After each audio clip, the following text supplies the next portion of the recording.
여러분 반갑습니다. 꿈을 이루는 마음 공부 마스터 문훈식 소장입니다. 오늘은 마음의 힘을 현실 생활에 활용하는 멋진 이야기로 시작할게요. 저는 얼마 전에 역삼동 한복판에 퓨전 카페 다심양 1호점을 계약했어요. 다심양은 전통과 현대의 감각을 버무린 퓨전식 카페인데요. 프랜차이즈로 키우기 위해서 1호점을 계약한 것이죠. 그런데 1호점을 만들기 전에 기준을 정했어요. 아주 까다롭게 말이죠. 보증금은 얼마 이어야 하고 월세도 내가 원하는 가격이어야 합니다. 그리고 무엇보다 권리금은 없어야 했죠. 위치는 강남 3구 중에 지하철역과 가깝고 유동인구가 많은 곳을 선호했어요. 뿐만 아니라 인테리어는 이미 잘 갖춰 있어서 추가 비용이 들지 않아야 했고요. 공간의 구조가 우리가 원하는 것과 일치해야 했습니다. 처음 이 조건을 들었던 중개사들은 마치 육각형의 잘생긴 남자를 찾는 것과 같다고 했어요. 불가능하다는 이야기를 돌려서 한 것이죠. 저는 그 말을 듣고도 분명 찾아낼 것이라고 믿었습니다. 왜냐하면 시각화의 방법을 쓰면 가능하다는 것을 알고 있었기 때문이죠. 그날부터 저는 가끔 그것도 아주 짧게 시각화를 했어요. 내가 원하고 바라는 조건에 완벽하게 맞는 카페를 찾아 계약하는 장면을 떠올렸답니다. 그리고 얼마 후 정말 기적이라고밖에 할 수 없는 조건의 카페를 찾았어요. 중개사도 놀랄 정도로 조건이 좋았고요. 무엇보다 공간 구조가 마치 내 머릿속의 그림을 그대로 옮겨 놓은 것처럼 완벽했습니다. 나는 시각화를 할 때 보았던 장면처럼 기쁘고 행복한 마음으로 계약서에 사인을 했죠. 혹시 끌어당김이라는 말 들어보셨죠? 2007년 호주의 작가인 론다 번이 시크릿이라는 책을 출간하면서 전 세계적으로 유행한 단어입니다. 이 책의 핵심 메시지는 원하고 바라는 것을 상상하라. 그러면 이룰 수 있다입니다. 그렇게 상상을 통해 내가 바라는 소망들을 끌어당긴다고 해서 끌어당김이라는 용어를 사용하는 것이죠. 이 책이 나왔을 때 수많은 사람들은 열광했어요. 그리고 지금까지 많은 사람들이 관심을 갖고 끌어당김을 공부하고 실천하고 있습니다.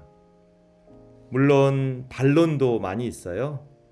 유사과학이다, 자기 가스라이팅이다, 자기 개발을 상업적으로 이용하는 것이다 등 여러 이야기가 있는 것도 사실입니다. 그런데 인류의 스승이신 성인들의 가르침과 말씀에 이미 여기에 대한 정확한 답이 있습니다. 그분들이 공통적으로 이야기하는 것은 바로 의식이 현실을 창조한다는 진리입니다. 붓다는 나는 내가 생각하는 것, 모든 것은 마음에서 일어난다 라고 말씀하셨어요. 이 말은 곧 내가 무엇을 생각하고 어떤 의식을 갖고 있는가가 나를 창조한다는 뜻입니다. 예수님도 겨자씨만한 믿음이 산을 옮긴다 라고 하셨는데요. 결국 마음이 모든 것을 창조한다는 말씀입니다. 그도 그럴 것이 성경에서 가장 많이 나오는 단어가 바로 마음, 즉 의식입니다. 그런데 이런 성인들의 말씀을 현대과학의 극치인 양자물리학이 증명하고 있어요. 양자장 이론이라는 최신 과학에 따르면 우주는 거대한 에너지의 장입니다. 우주 전체가 마치 살아있는 에너지의 물결과 같고 모든 만물이 그 에너지의 물결 속에 하나로 연결되어 있다는 것이죠. 이런 현상 속에 내가 어떤 생각을 하거나 마음을 품으면 거기에서 전자기장이 나옵니다. 일종의 전기 신호인 셈이죠.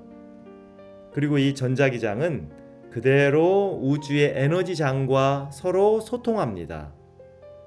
우주 전체가 하나의 에너지장이기 때문에 내가 보내는 전자기장을 즉각적으로 알아차리고 공명하는 것이죠. 다시 말해서 나의 의식과 우주는 하나의 시스템으로 돌아간다는 말입니다. 그렇기 때문에 무엇인가를 상상하면 특정한 전자기장을 방출하는 거예요. 마치 라디오 방송국에서 어떤 주파수를 보내는 것과 같은 원리입니다. 그러면 그 주파수는 우주에 스며들고 우주는 전체가 하나의 에너지 장 속에 있기 때문에 내가 내보낸 주파수와 같은 현실을 그대로 드러내는 것입니다. 그 현상을 끌어당김이라고 말하죠. 이런 우주의 시스템을 활용해서 내가 원하고 바라는 것을 이루는 방법을 시각화라고 표현합니다.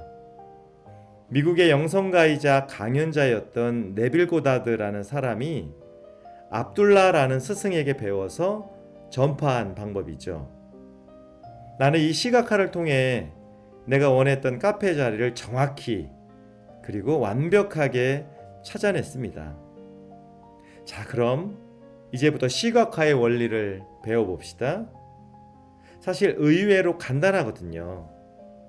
핵심은 내가 바라고 원하는 것을 마치 내 눈앞에서 경험하는 것처럼 생생하게 상상하는 것입니다. 이것을 단계적으로 설명해 볼게요. 첫 번째 단계는 이루고 싶은 것을 정확하게 설정하는 것입니다. 그런데 처음부터 너무 크고 거창한 것을 시도하기보다는 작고 사소하지만 의미 있는 것들을 시각화하는 것이 좋아요. 그리고 물건 같은 것을 소유하는 것보다는 어떤 경험에 초점을 맞추는 것이 효과적입니다. 예를 들어서 며칠 후 중요한 발표를 해야 한다면 그 발표를 성공적으로 진행하는 모습을 떠올리는 겁니다. 두 번째는 일단 이루고 싶은 것을 설정했다면 그것의 결론 장면에 마음을 집중하는 겁니다. 예로 들었던 중요한 발표를 일단 시각화의 주제로 정했다면 그 결론 장면에 초점을 맞추는 거죠. 즉, 발표를 다 마치고 나서 무대에서 내려왔는데 정말 많은 사람들이 진심으로 잘했다고 칭찬을 하거나 따뜻한 눈빛을 보내는 모습을 떠올리는 것이죠. 특히 내가 평소에 무서워하거나 어려워했던 상사가 다정하게 엄지척을 해주는 모습은 아주 결정적인 결론 장면이 될 수 있습니다. 세 번째, 가장 편안할 때 짧게 여러 번을 시각화합니다. 잠자기 전에 잠깐 그 결론 장면을 떠올리는 겁니다. 양치를 하면서 해도 좋고요.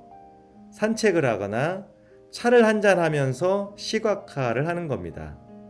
그런데 한 번에 오래 하는 것이 아니라 여러 번 자주 하는 것이 훨씬 효과적이에요.